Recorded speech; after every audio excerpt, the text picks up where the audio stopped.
욥기 29장 욥의 마지막 발언. 욥이 다시 비유를 써서 말을 하였다.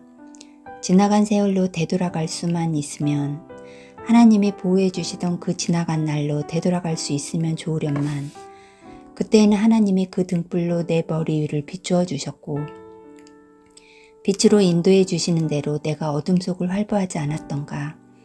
내가 그처럼 잘 살던 그 시절로 다시 돌아가서 살 수 있으면 좋으련만, 내 집에서 하나님과 친밀하게 사귀던 그 시절로 되돌아갈 수 있으면 좋으련만, 그때에는 전능하신 분께서 나와 함께 계시고 내 자녀들도 나와 함께 있었건만, 젖소와 양들이 젖을 많이 내어서 내 발이 젖으로 흠뻑 젖었건만, 돌짝밭에서 자란 올리브 나무에서는 올리브 기름이 강물처럼 흘러나왔건만, 그때는 내가 성문 회관에 나가거나 광장에 자리를 잡고 앉으면 젊은이들은 나를 보고 비켜서고 노인들은 일어나서 내게 인사하였건만, 원로들도 하던 말을 멈추고 손으로 입을 가렸으며 귀족들도 혀가 입천장에 달라붙기나 한 것처럼 말소리를 죽였건만, 내 소문을 들은 사람들은 내가 한 일을 칭찬하고 나를 직접 본 사람들은 내가 한 일을 기꺼이 자랑하고 다녔다. 내게 도움을 청한 가난한 사람들을 내가 어떻게 구해주었는지, 의지할 데가 없는 고아를 내가 어떻게 잘 보살펴 주었는지를 자랑하고 다녔다. 비참하게 죽어가는 사람들도 내가 베푼 자선을 기억하고 나를 축복해 주었다. 과부들의 마음도 즐겁게 해주었다. 나는 늘 정의를 실천하고 매사를 공평하게 처리하였다. 나는 앞을 못 보는 이에게는 눈이 되어주고 발을 저는 이에게는 발이 되어주었다. 궁핍한 사람들에게는 아버지가 되어주고 알지도 못하는 사람들의 하소연도 살펴보고서 처리해 주었다. 악을 행하는 자들의 턱뼈를 으스러뜨리고 그들에게 희생당하는 사람들을 빼내어 주었다. 그래서 나는 죽을 때까지 이렇게 건장하게 살 것이다. 소털처럼 많은 나날 불사조처럼 오래 살 것이다. 나는 뿌리가 물가로 뻗은 나무와 같고 이슬을 먹으면 나무와 같다. 사람마다 늘 나를 칭찬하고 내 정력은 쇠하지 않을 것이다 하고 생각하였건만, 사람들은 기대를 가지고 내 말을 듣고 내 의견을 들으려고 잠잠히 기다렸다. 내가 말을 마치면 다시 뒷말이 없고 내 말은 그들 위에 이슬처럼 젖어들었다. 사람들은 내 말을 기다리기를 단비를 기다리듯 하고 농부가 봄비를 기뻐하듯이 내 말을 받아들였다. 내가 미소를 지으면 그들은 새로운 확신을 얻고 내가 웃는 얼굴을 하면 그들은 새로운 용기를 얻었다. 나는 마치 군대를 거느린 왕처럼 슬퍼하는 사람을 위로해주는 사람처럼 사람들을 돌보고 그들이 갈 길을 정해주곤 하였건만. 욥기 30장. 그런데 이제는 나보다 어린 것들까지 나를 조롱하는구나. 내 양떼를 지키는 개들 죽에도 끼지 못하는 쓸모가 없는 자들의 자식들까지 나를 조롱한다. 젊어서 손에 힘이 있을 듯 하지만 기력이 쇠하여서 쓸모가 없는 자들이다. 그들은 가난과 굶주림에 허덕여서 몰골이 흉하며 메마른 땅과 황무지에서 풀뿌리나 씹으며 덤불 속에서 자란 쓴 나무를 캐어 먹으며 뱃살이 뿌리로 끼니를 삼는 자들이다. 그들은 사람 축에 끼지 못하여 동네에서 쫓겨나고 사람들이 마치 도둑을 쫓듯이 그들에게 도둑이야 하고 소리를 질러 쫓아버리곤 하였다.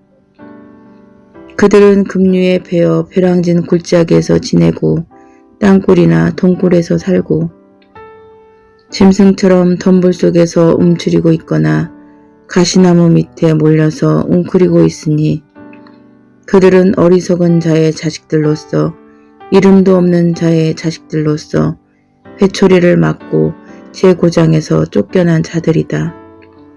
그런데 그런 자들이 이제는 돌아와서 나를 비웃는다. 내가 그들의 말거리가 되어버렸다. 그들은 나를 꺼려 멀리하며 마주치기라도 하면 서슴지 않고 침을 뱉는다. 하나님이 내 활시위를 풀어버리시고 나를 이렇게 무기력하게 하시니 그들이 꽃비 풀린 말처럼 내 앞에서 날뛴다. 이 천한 무리들이 내 오른쪽에서 나와 겨루려고 들고 일어나며 나를 잡으려고 내가 걷는 길에 덫을 놓고 나를 파멸시키려고 포위망을 좁히고 있다. 그들은 내가 도망가는 길마저 막아버렸다. 그들이 나를 파멸시키려고 하는데도 그들을 막을 사람이 아무도 없다. 그들이 성벽을 뚫고 그 뚫린 틈으로 물밀듯 들어와서 성난 파도처럼 내게 달려드니 나는 이제 두려워서 벌벌 떨고 내 위험은 간 곳 없이 사라지고 구원의 희망은 뜬구름이 사라지듯 없어졌다. 나는 이제 기력이 쇠하여서 죽을 지경에 이르렀다. 지금까지 나는 괴로운 나날들에 사로잡혀서 편하게 쉬지 못하였다. 밤에는 뼈가 쑤시고 뼈를 깎는 아픔이 그치지 않는다. 하나님이 그 거센 힘으로 내 옷을 거세게 잡아당기셔서 나를 옷깃처럼 휘어 감으신다. 하나님이 나를 진흙 속에 던지시니 내가 진흙이나 쓰레기보다 나을 것이 없다. 주님, 내가 주님께 부르짖어도 주님께서는 내게 응답하지 않으십니다. 내가 주님께 기도해도 주님께서는 들은 채도 않으십니다. 주님께서는 내게 너무 잔인하십니다. 힘이 세신 주님께서 힘이 없는 나를 핍박하십니다. 나를 들어 올려서 바람에 날리게 하시며 태풍에 휩쓸려서 흔적도 없이 사라지게 하십니다. 나는 잘 알고 있습니다.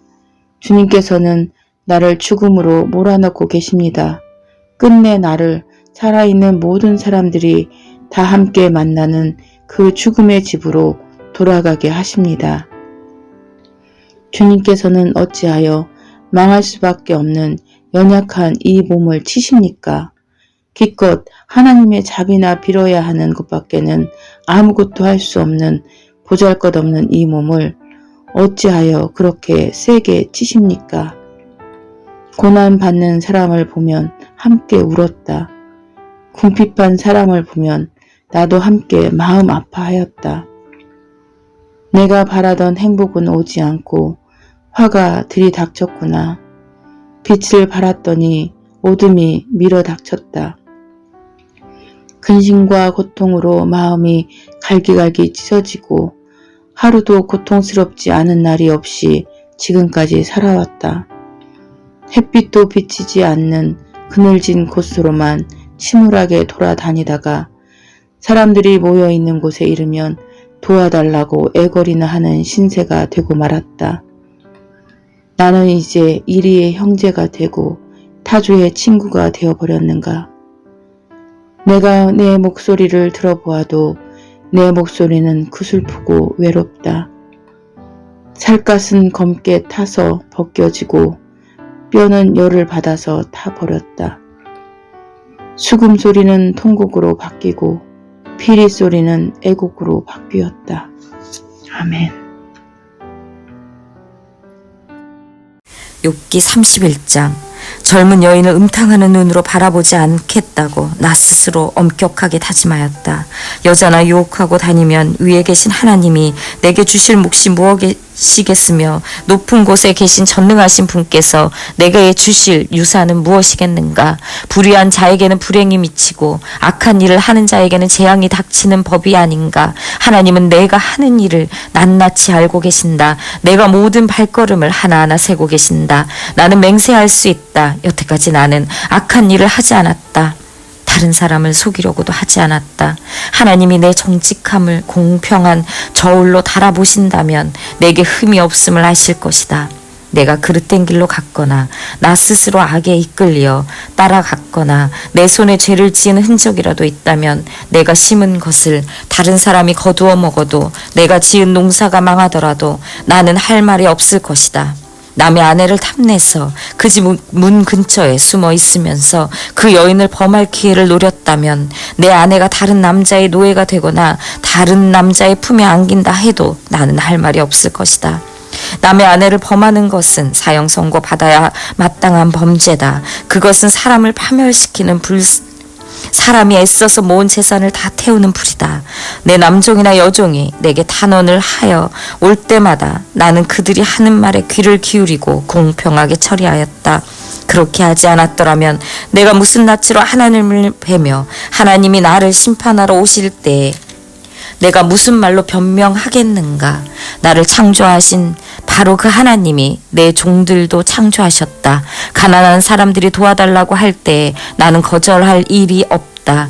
앞길이 막막한 과부를 못 본 채 한 일도 없다. 나는 배부르게 먹으면서 고아를 굶긴 일도 없다. 일찍부터 나는 고아를 내 아이처럼 길렀으며 철이 나서는 줄곧 과부들을 돌보았다. 너무나도 가난하여 옷도 걸치지 못하고 죽어가는 사람이나 덮고 잘 것이 없는 가난한 사람을 볼 때마다 내가 기른 양털을 깎아서 그것으로 옷을 만들어 그들에게 입혔다. 시린 허리를 따뜻하게 해주었더니 그들이 나를 진심으로 축복하곤 하였다. 내가 재판에서 이길 것이라고 생각하고 고아를 속이기라도 하였더라면 내 팔이 부러져도 할 말이 없다. 내 팔이 어깨 축지에서 빠져나와도 할 말이 없다. 하나님이 내리시는 심판이 얼마나 무서운지를 잘 알고 있었으므로 나는 차마 그런 파렴치한 짓을 할 수 없었다. 나는 황금을 믿지도 않고 정금을 의지하지도 않았다. 내가 재산이 많다고 하여 자랑하지도 않고 벌어들인 것이 많다고 하여 기뻐하지도 않았다. 해가 찬란한 빛을 낸다고 하여 해를 섬기지도 않고 달이 밝고 아름답다고 하여 달을 섬기지도 않았다. 해와 달을 보고 그 장엄함과 아름다움에 반하여 그것에다가 절을 하는 사람들이 있다. 해와 달을 경배하는 표시로 제 손에 입을 맞추기도 한다. 그러나 나는 그렇게 하지 않았다. 그런 일은 높이 계신 하나님을 부인하는 것이므로 벌로 사형을 받아도 마땅하다. 내 원수가 고통받는 것을 보고 나는 기뻐한 적이 없다. 원수가 재난을 당할 때에도 나는 기뻐하지 않았다. 나는 결코 원수들이 죽기를 바라는 기도를 하여 죄를 범한 적이 없다. 내 집에서 일하는 사람은 모두 내가 언제나 나그네를 기꺼이 영접한다는 것을 잘 알고 있다. 나는 나그네가 길거리에서 잠자도록 내버려둔 적이 없으며 길손에서 내 집 문을 기꺼이 열어주지 않는 적도 없다. 다른 사람들은 자기 죄를 감추려고 하지만 그러나 나는 내 허물을 아주 감추지 않았다. 사람들이 무슨 말로 나를 헐뜯는지 나는 그것을 전혀 두려워하지 않는다. 남에게서 비웃음을 받을까 하여 입을 다물거나 집안에서만 머무르거나 하지 않았다. 내가 한 이 변명을 들어줄 사람이 없을까? 맹세코 나는 사실대로만 말하였다. 이제는 전능하신 분께서 말씀하시는 대답을 듣고 싶다. 내 원수가 나를 고발하면서 뭐라고 말하였는지 내가 저지른 죄가를 기록한 소송장이라도 있어서 내가 읽어볼 수만 있다면 나는 그것을 자랑스럽게 어깨에 메고 다니고 그것을 왕관처럼 머리에 얹고 다니겠다. 나는 내가 한 모든 일을 그분께 낱낱이 말씀드리고 나서 그분 앞에 떳떳이 서겠다. 내가 가꾼 땅이 훔친 것이라면, 땅 주인에게서 부당하게 빼앗은 것이라면, 땅에서 나는 소산을 공짜로 먹으면서 곡식을 기른 농부를 굶겨 죽였다면, 내 밭에서 밀 대신 찔레가 나거나 보리 대신 잡초가 돋아나더라도 나는 기꺼이 받겠다. 이것으로 욥의 말이 모두 끝났다.